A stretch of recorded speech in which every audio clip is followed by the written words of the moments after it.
What's up, everybody? Happy Monday. Hope all you having a great day. Hope you all had a great weekend, had a great 4th of July. Getting into this episode of GH, let me tell you something. I'm not gonna lie to y'all. I listen when Ava told Nicholas, she felt like Nicholas was the one gaslighting her again because he already did it before. Yeah, I remember he tried to act like he was a ghost or whatever. Basically called her a bad mother, or he gaslighted the hell out of her.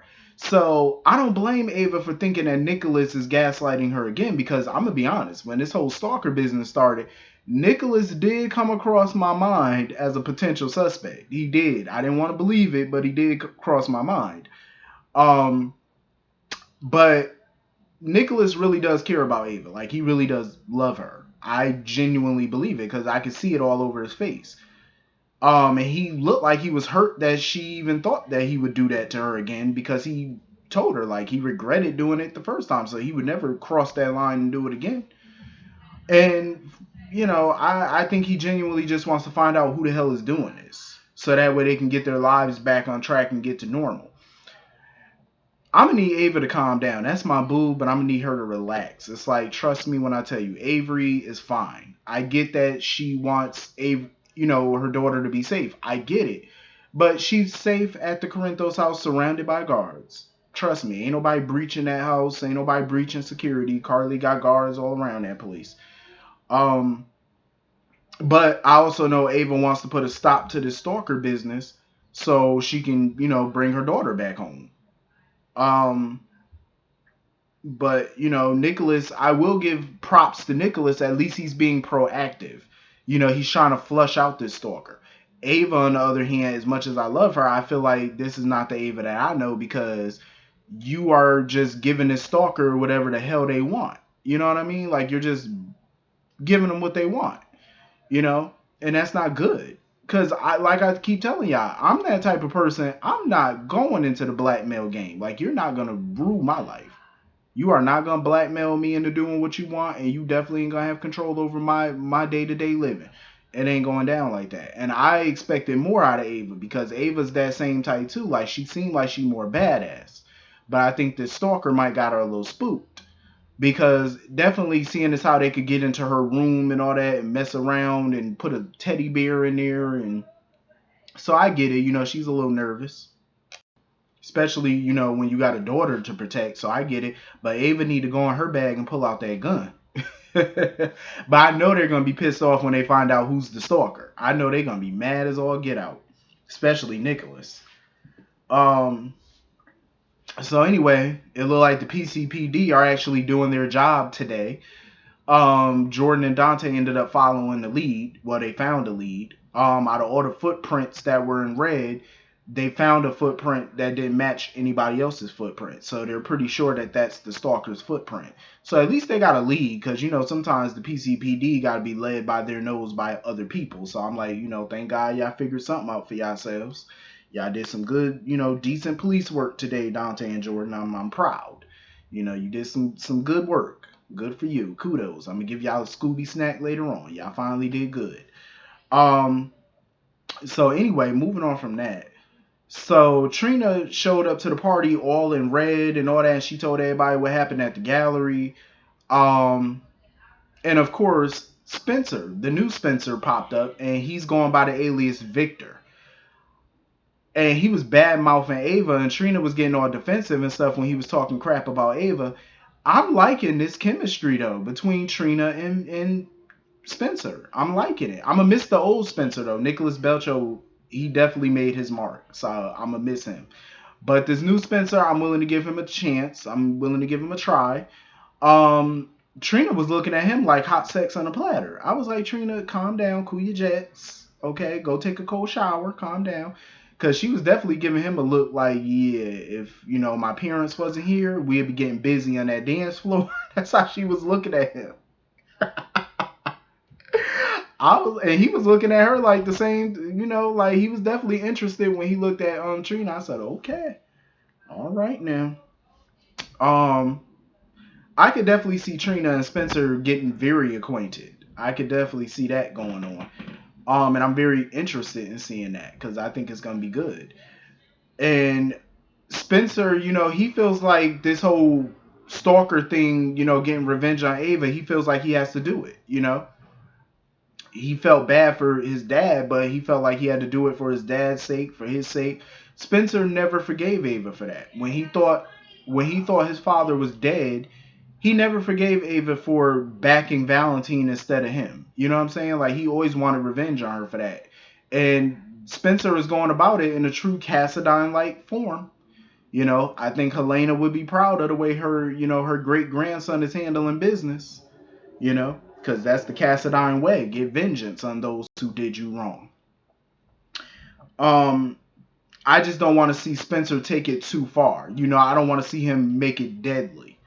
You know what I mean? Like, so far, it's been like child's play and all that, but I hope he keeps it that way. Like, don't take it too far to where it's bordering on, like somebody getting hurt physically. You know what I mean? Like, I hope he doesn't go that far with it. Um, so anyway, moving on from that. Again, Cameron needs to run as fast as he can from Jocelyn. I'm sorry, but he does. That man needs to run.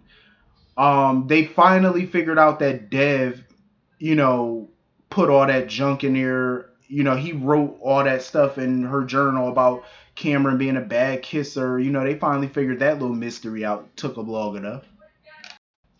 I don't know. Like, I just feel like Cameron and Jocelyn together as a couple would be so toxic. Cause his mother, I mean, not his mother, but Jocelyn is so much like Carly. It is scary. And it's like, I wouldn't want to see that subjected on any man. Like, no. I just have a feeling like if they were to become a couple, she would just have that boy mind all messed up. Like, he would keep thinking like, damn, did I say something wrong every 5 minutes? Cause she's so pouty. It's like, no. Mm-mm. Mm-mm. Like, when you dating somebody, you have to be able to communicate. You can't always get mad and stomp away like a child and not communicate what's the problem. Because then your significant other is never going to know what the hell is wrong with you or what they said or did to piss you off. Communicate. But I can't lie. Some adults do that same stuff. Get all mad and run off and pout. And I'm like, you just can't do that. You know what I mean? You got to communicate. Jocelyn seems like she's not a big communicator, even for her age. I'm like, you just, she would have that boy mind all messed up. You know how that Keep Sweat song? You got me twisted over you. That's exactly what Jocelyn would have Cameron twisted. That's exactly what she would do. She had that boy all type of twisted. Um. So anyway, Curtis is still trying to figure out who's trying to scare Portia away from him. He thought that it was Taggart because he thought Taggart was still in love with Portia, but Taggart, he not thinking about Portia romantically. He was over there flirting with Nina, hitting on Nina and stuff, and Nina was like, well, shit, it definitely ain't Curtis, because she was like, Curtis ain't jealous. No, not Curtis, Taggart. She was like, Taggart ain't jealous of you. He was over here. She was like, he was over here flirting with me and hitting on me, so he definitely ain't thinking about you and Portia. So he trying to figure out who it could be. So my guess is he probably gonna think Jordan maybe, but it's gonna lead to Aunt Stella. It's definitely gonna lead him to Stella's doorstep because he's gonna figure it out. Um, and again, like I said before, I mean, I feel like he's moving a little too fast. Like, you're not even officially divorced and you're trying to move on to a whole nother relationship. That's not good. Why don't you be single for a second? You know what I'm saying? Like, just focus on your business and get to know Portia better. You know what I'm saying? Even though they knew each other from years ago, but you knew Portia, 18 years ago. You need to get to know her 18 years later, because the woman that you know 18 years ago is not always the same one that you know now. You know what I'm saying? It's a different mindset. So you got to get to know that new mindset. So I think he should just take some time to do that. Casually kind of date. You know what I'm saying? Nothing too serious. No labels. No, oh, I'm your man, you're my woman. No. Just keep it casual. You know what I'm saying? You ain't got to rush into nothing. Um. So anyway, Molly and TJ went to go see Sean and whatnot because they haven't heard from Alexis in a few days. So, Sean pretty much told them that they, put Alexis in solitary, and he wanted to talk to Molly by himself, as his attorney or whatever. And he basically told her that Judge Carson was behind all of this. Judge Carson was the one that did this and whatnot. Um, so he was trying to tell Molly that she should go talk to Diane to see if Diane can, pull some strings or throw around her legal eagle and get her out of there or whatever and get her, some help on the inside or whatever.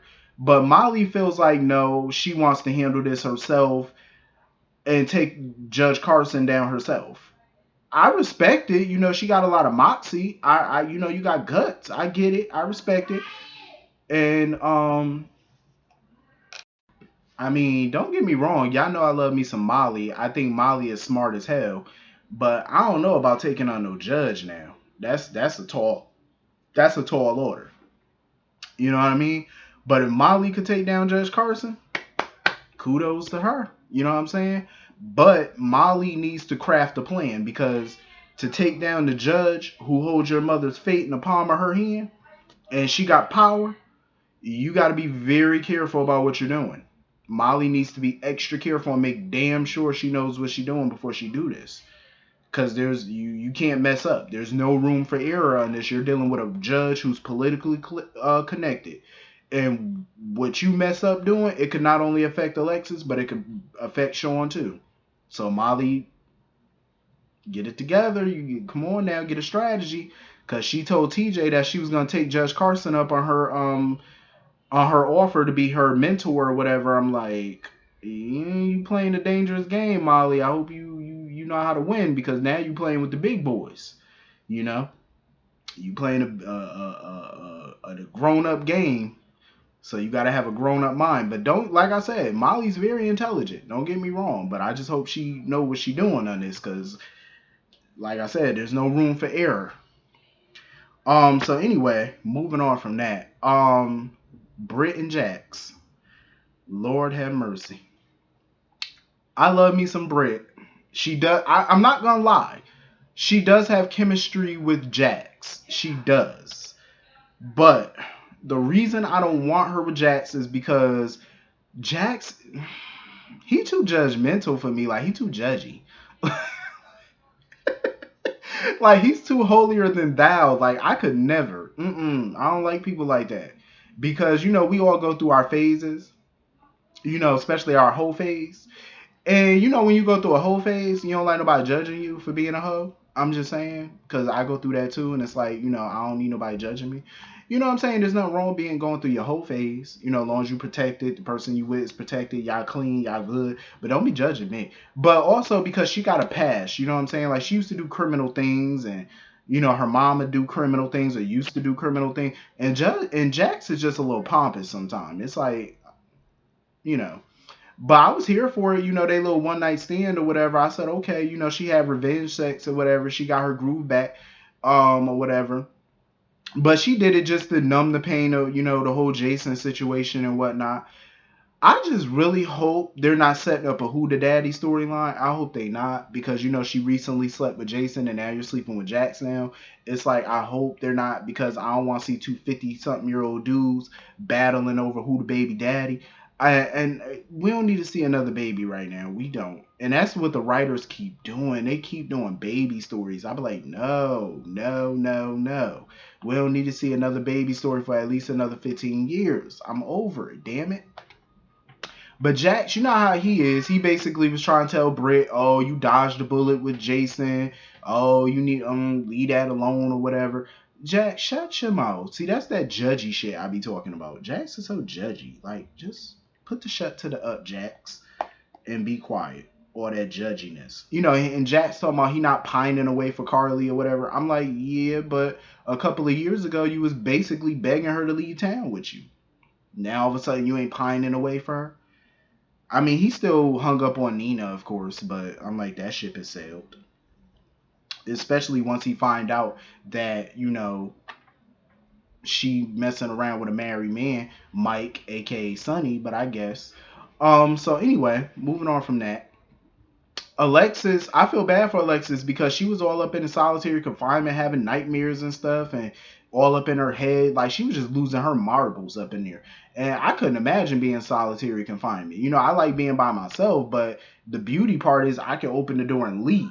You know what I'm saying? Like, I could open my door and proudly walk out that bitch, but she can't do that. You know, she got to stay up in there for days and days and days, and I think she only got one more day up in there or whatever. But you know, when you in prison and stuff, that shit can mess with your mind. So I couldn't imagine what she going through. But you know, you gotta stay strong up in there. Cause any sign of weakness and Big Dorothy gonna come get you. So you know you gotta stay strong, Alexis. You got to stay strong up in there. You gotta show them hoes that you tough. You know what I'm saying? You tougher than leather. You gotta show them that. You know. But anyway, that was pretty much the whole episode. Hit the comment section. Let me know what y'all thought about it, and I will see y'all all later. Have a great day. Peace.